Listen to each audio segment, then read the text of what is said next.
You're watching 1700. We are here at the HiFi Bar, and I'm joined by Lucius and Luke of COG. Welcome to the show. Cheers. Thanks for having me. G'day. Now we are here, of course, to talk to you guys about the current tour, which you're joined on by Calling All Cars, Calling All Cars and Ocean Size. That's right. Now, about the halfway mark of the gig so far, I believe. Of the tour? Yes. Quarter. Yeah. Oh, yeah. About a quarter. Yeah. We've only played for 4 shows, I think it is. So we started in Canberra and then went down to Tassie. Played 2 shows in Tassie and then a couple of days off, and then we went to Fremantle and then to Adelaide and then now to Melbourne. So 2 nights here and then yeah, and the rest of it. So. Well, the HiFi Bar, this is the second time you've played here in 2 years.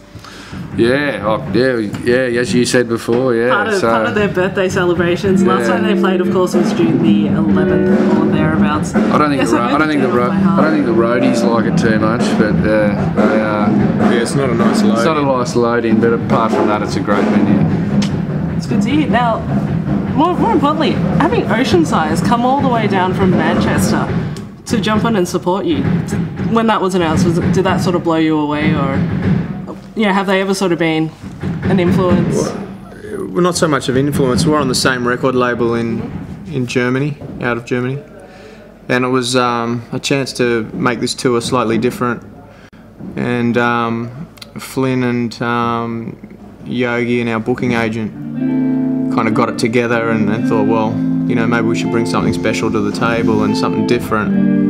And because they're on the same label, they just contacted them, and it was the right time for them, and they felt right about doing it. So here they are. So it was one of those situations where, through your career, as Flynn's been saying, you try and do things, to make things work and make it special, mix it up, and sometimes it doesn't quite come off. But this one did. A lot of the time. Yeah, a lot of the time it doesn't come off. But this one did. So it's good.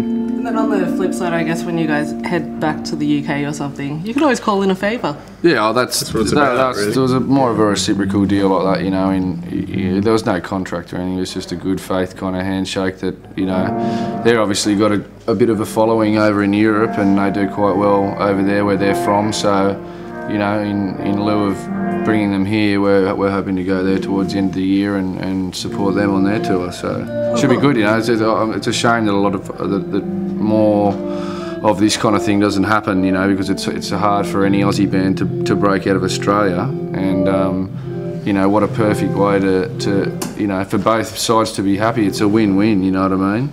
So just a bit of money exercise. I think one interesting thing was the last time when you guys went to the UK and actually played your first show, people from Australia actually flew over there. Yeah, I'd heard about that. I mean, I don't think I actually saw any English people in the show. It was like Kiwis and Aussies. There was maybe a couple, but yeah, I mean, that was great for us as getting the monkey off the back, Because it's actually sort of one of the, I guess, folklore stories of mad Australian fans who actually flew there so they could be part of the first COG show in the UK. There was a girl that flew from where did she fly she had from? the whole sharing space artwork. She'd drawn it on her t-shirt, hand drawn it. She traced it. Yeah, it took her a bloody 2 days to trace the whole. It was the most amazing shirt we'd ever seen. And she flew from Norway It's hard to draw on a shirt with a text, but she did it. Why didn't you guys bring it back?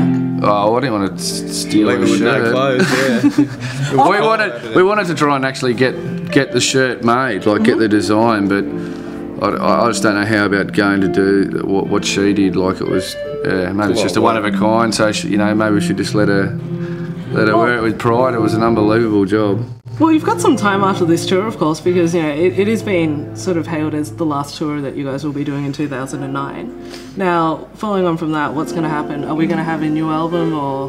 Because obviously you're going to spend a bit of time. The plan is we're just going to have a little bit of a break, and we've got a few shows kind of amongst the kind of end of the year, but they're kind of just sporadic kind of things, and well, it's been 10 years for COG, so we've probably had 7 weeks off in 10 years in terms of a holiday.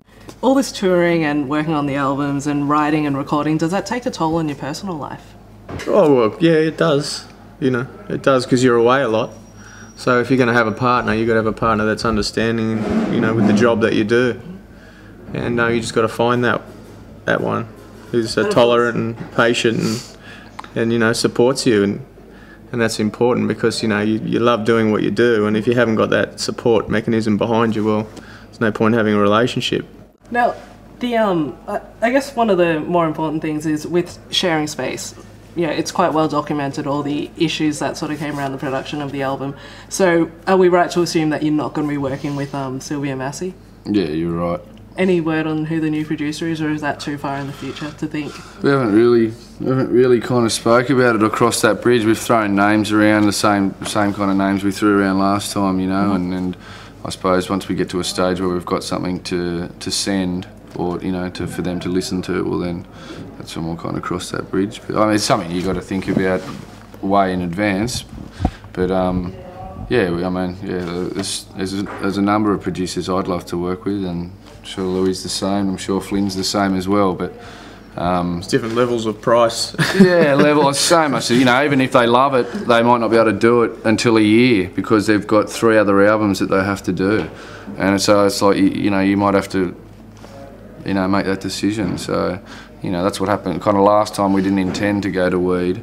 That just kind of happened because it was the best of the bunch, and because we didn't want to go and we were trying to create a different album, and in doing that you wouldn't think you'd be going back to the same studio, you know what I mean, to try and create something different. But we managed to do it, and I'm very proud of sharing space. And yeah, but this time around, I don't know, producers, maybe Australia. I'd love to record here somewhere, but see what happens. Well, thank you so much for joining us today. It's been an absolute pleasure having you on, and we do look forward to seeing you when you're next out, next in Melbourne. So with the album, Lush said the album's going to be out early next year, so that's what I'm aiming for. Yeah, that's what we're going to aim for, but I think we'll be down to probably play a show or 2 before that. So. Do you want to drop any more hints? No. You're watching 1700. My name is Barbara.